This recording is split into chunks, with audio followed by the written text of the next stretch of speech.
Hey folks, Alan Saunders, Steve Brenner here, Friday football show from Walnut Grill and Settlers Ridge. Talking WPIAL football, headed into the fourth week of the season, week 3, whatever you want to call it. And, you know, we got our picks again. We'll talk about our game of the week. We've also got a couple feel-good stories we want to get to this week. First, let's recap last week's action. Our game of the week, we had Matt Harkins filling for us, and an upset in Class 6A. North Allegheny beating Central Catholic. Both of us got that pick wrong. Just real quick, your thoughts on that upset and what that does for their classification. We were aware that this game could have went this way with a very low-scoring defensive game and everything, but just entertainment-wise, you know, it was one of the better ones of the year. At any time the heavyweights in 6A get together like that, you want to try and make it out there to see it. Yeah, and so to me, I think that really it puts NA in a different place for me than they did before that game, just because you bank that win against Central, you start to look at tiebreakers, and I think it becomes pretty clear they're going to be one of the teams right up at the top of 6A. And it's, 6A, we know what it's like. You know that you're going to have to play this team again, probably, to win 6A, you have to beat 2 of the top 3 teams regardless, whether you're Pine, you're NA, or you're Central Catholic. So right now it's all just seeding at this point, but yeah, it's a hell of a game for both of those. Running down the list here also from last week, Woodland Hills Peters Township, really impressive to me. You had that game right, I got it wrong. That's my adopted team, Peters Township. Peters Township. We're not picking them this week, but if we did, I'd pick them again. I'm going to keep picking that team. TJ Belvernon, we both took the Jaguars in that one. South Fayette against Newcastle, we both had South Fayette. Amani Jeanette, both had Jeanette, all wins there. So that puts you in the week, both at 6-3 after a couple weeks of picks here. Tight, yeah. Like I said, no Peters Township this week, so I might not be as good as I was. Yeah, you may be off your game. Right. All right, before we get to our game of the week, though, something else we wanted to kind of talk about.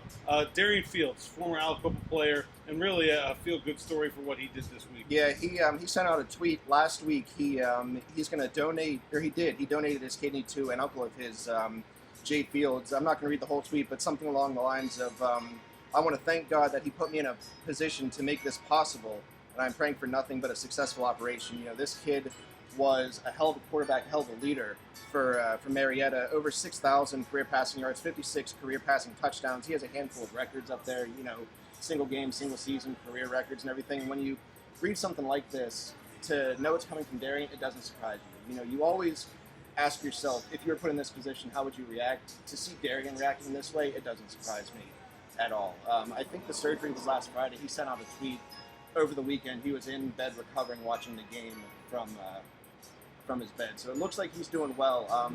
Mike Byers from Beaver County Times wrote a pretty good story about it. I think it came out yesterday. So if you want to read more, go ahead and check him out. But it's, like I said, with some unfortunate things happening this year so far, it's good to see someone from the area stepping up and doing something like this. Yeah, I think he's actually still been playing a little semi-pro football around the area. Yeah, so. He's. I think the original tweet said he works out in the facility all the time. That network of people, former players out is really strong. So I think he spends a lot of time there. I think he's there now too, in a wheelchair or something like that. But it's just a remarkable story.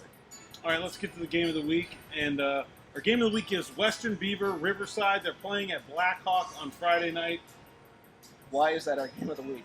Western Beaver and Riverside. Well, it's not exactly what you'd look at as a matchup of Titans. Riverside's been a very good team in that classification for a number of years. Western Beaver, a team that's building. The reason it's our game of the week, though, is because it's the Steelers' game of the week. The Pittsburgh Steelers, as part of their home opener celebration, they're calling it the Fantennial to go along with the NFL Centennial. So they're celebrating football at all levels, and they're trying to give back to the community. And so I believe each home team before their home opener is doing this across the NFL, where they're sending the players and some of their staff to one of the high school games in the area. And the Steelers picked Western Beaver because former Pittsburgh Steelers wide receiver Derek Moy is in his first year coaching at Western Beaver after being on the offensive staff at Aliquippa last year, winning a state championship.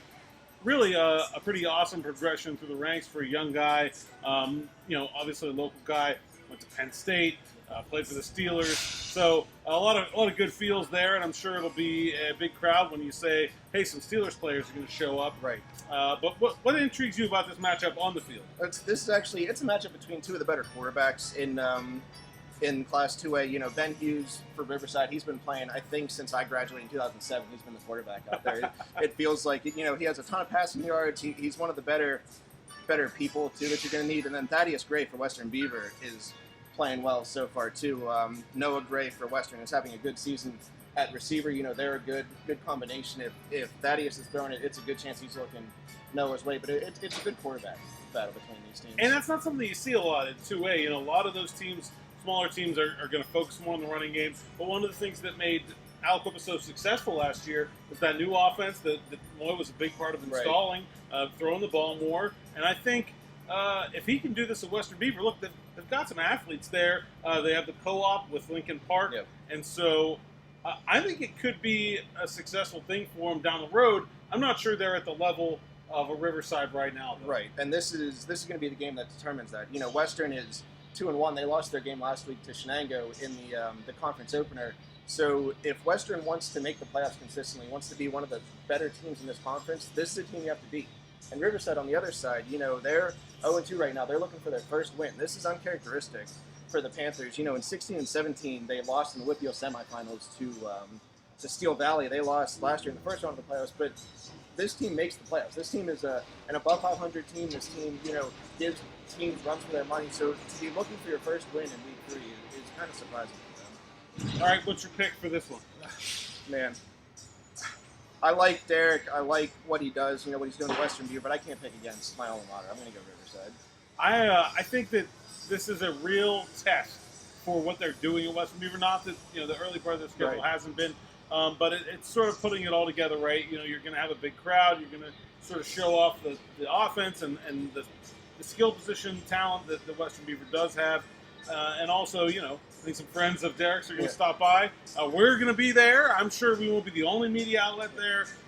And, you know, a couple teams that don't necessarily get a huge share of the spotlight. To me, when you get in that situation, the experience of a Riverside team that's a little bit more veteran-based, and has a veteran quarterback, has played in big games before, I think that probably tips the scales for me. And I'll take the Panthers with a slight edge. And, you know, Western Beaver's field, they don't have the lights. They don't normally play Friday night lights and everything. Yeah, good point. You know, the team will be ready for the game, but this isn't a normal environment that they play in. So we're going to see what Riverside can do to further that advantage. All right, where else we're going this week? We've got next up Seneca Valley, Mount Lebanon, a couple of 6A teams that I think are not, Seneca Valley not quite where they thought they would be at this point. Yeah, it's a shame that the defense is playing so well and they're 1-2 overall and just 1-1 conference. You know, they have yet to surrender more than 14 points, and they just ran into some teams that were, you know, a little bit better so far. But I love everything about what Seneca Valley's defense is doing. And Lebo at this far, 2-1, new head coach. I think feeling pretty good about where they stand at this point. They are, yeah. It's, you know, we talk about it all the time. Someone has to step up and play a difficult opponent on week 0. You know, they lost to Gateway in week 0. Someone had to play them. Mount Lebanon stepped up and did it. But since then, you know, they got on track. They beat Canamac and Butler, you know, 2 of the teams you're supposed to beat in this conference if you want to do well in the playoffs, if you want to do well moving forward. So they're winning the games you're supposed to win. This may be a game where it's a little bit of a toss-up. You know, it's and we sort of talked about the top of 6A. Yeah. Okay, we like Pine, we like Central, we like NA. Yep. Who's that kind of fourth team? It could be one of these two, I think. We're going to find out. You know, for Mount Lebanon, running backs Evan Jones and Drew Vaughn are playing well. They're really strong runners, but again, you're playing a Seneca Valley defense that shuts down pretty much everybody that they play. You know, this is a team you don't want to play in the playoffs because they can sneak out with a 10-7 win and all of a sudden your season's done. So this is, you know, going to be strength against strength. It's going to be a good matchup, I think. I think Seneca Valley's too good to be 1-3. Yeah. So I'll take the Raiders. Yeah, I like Seneca Valley as well. But this is going to be a good game. Mount Lebanon's going to show a lot of people what they've been working on. Next, we'll go to a 5A game, Penn Trafford, McKeesport. Number 1 team in 5A, Penn Trafford, back at home. And an interesting test in McKeesport stylistically, a little bit different. Yeah, it's like whenever Pitt plays Georgia Tech and you hear all week about them having to prepare for an offense you don't see all the time. You know, the triple option is something different, you know, but both of these teams love to run the ball. Penn Trafford runs the ball a lot. I mean, this game, whoever's covering this game, they might be home by 9 o'clock, which is really nice for whoever's doing it. I've been so impressed so far with what I've seen from Penn Trafford. I think, you know, John Moran's a fantastic coach and has had this team been very successful in the past, made it to multiple WPIAL championship games. But this year just feels like another step forward for them. Though they're really dominating teams. I mean, Right. Connellsville is not the same quality opponent that they faced the first 2 weeks, but just another dominant performance. I think PT keeps it rolling. Yeah, I agree. 5A might be the deepest conference, but it's also a conference that doesn't have a great team. They're all very good. They're all competitive with each other. So there's 4 or 5 teams in 5A. Anyone could win it, and this is another chance for Penn Trafford to assert themselves. I'm going to go with Penn Trafford as well.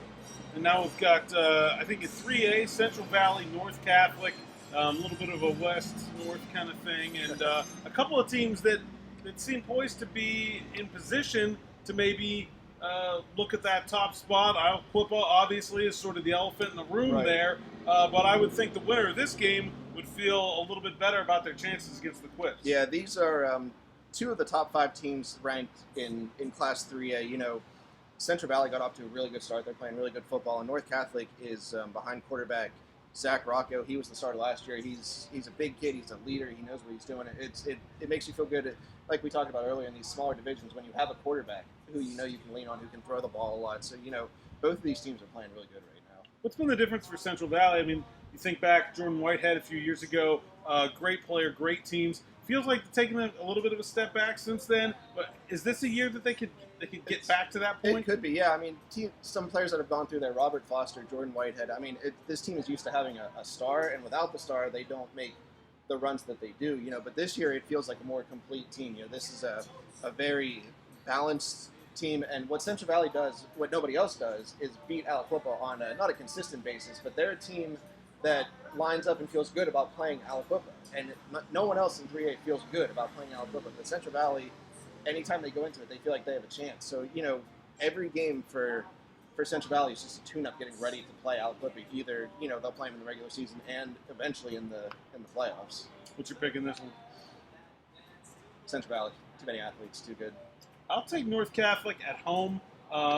Not a huge, what I'd call a traditional home field advantage there, but it's a bit of a ride, and I think Central Valley is a team that does sort of thrive on that home atmosphere, and so I think maybe getting them out of their comfortable environment might hurt them. I also think, again, talking about quarterback play, I think anytime you can take one of the best quarterbacks in the class, you feel okay about it. Yeah, he was statistically the second best quarterback last year in 3A because there was a kid named Eli Kasanovich who had a pretty good year.